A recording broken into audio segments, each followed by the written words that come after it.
So Leo, is Ridley Scott someone you had always wanted to work with? Yeah, always. He's one of those just great, legendary living filmmakers that has made a masterpiece in every genre of film.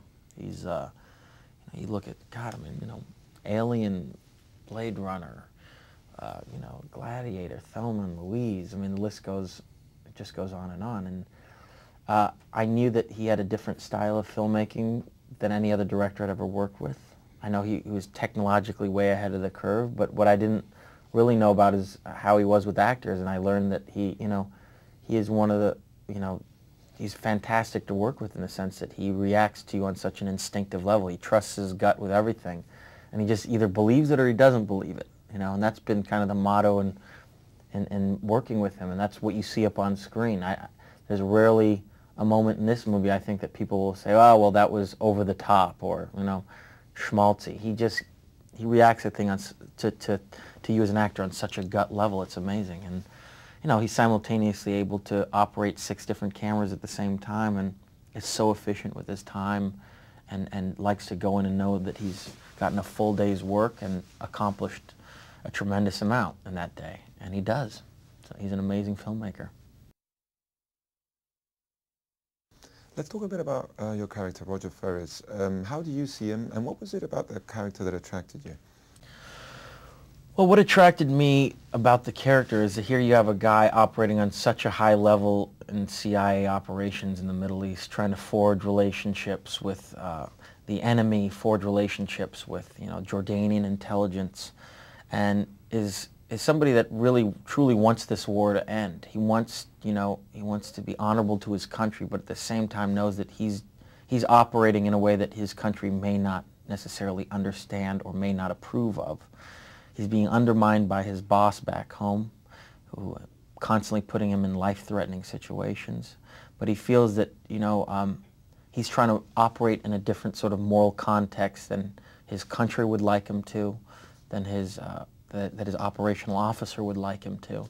And he's trying to forge relationships in the Middle East and respect the customs and the people there, and understand how important trust is in his job. And the transition or the arc of the characters is one at the end where he sort of walks away from it all saying, I don't belong to any country. I don't belong to any idealistic thought and any political belief. I just believe that this war is wrong.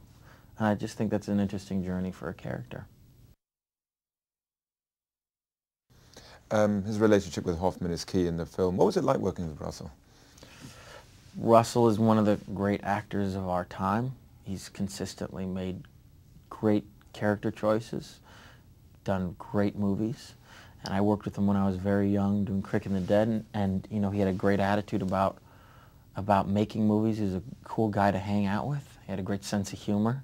I think both of us were skeptical as to how he would be 15 years later, but I have to say he's got the same attitude that he did back then, and he's unchanged, and that's refreshing and a cool thing to see after all these years. And what you want to do when you work with somebody is you want somebody to bring something to the table, to challenge you. You have your own thoughts about what your character of the movie should be, and then you have somebody that may have different ideas, and you come to a common ground, and that's challenging, and it's refreshing, and it's exhilarating, and all those things, and Russell provides that.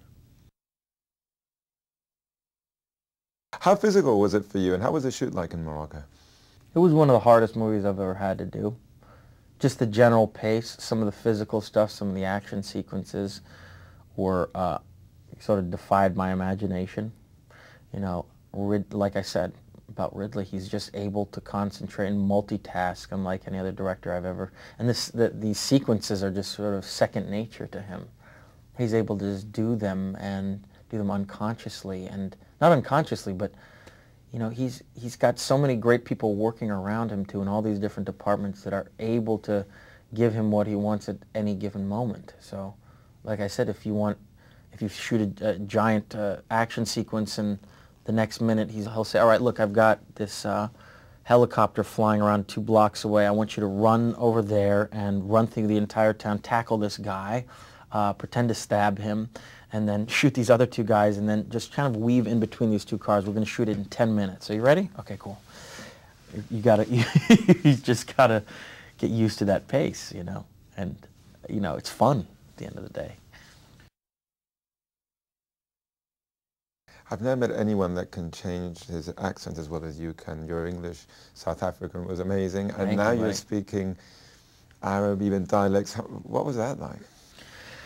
You know, the Arab, it was different than a dialect in the sense that I had to speak a different language, and a language that I had never spoken even, you know, other than shukran, you know, no words in. So I had a great coach that taught me Arabic in some of these scenes, and not even Arabic, but the different dialects, difference between an Iraqi dialect or an Iranian dialect. I mean, it gets really complicated, but it came, you know, what you first have to learn is that it just comes from a different place in the throat. But once you kind of get accustomed to that and you learn the words, you just do the best you can. But it was harder than having to do an accent by 20 times.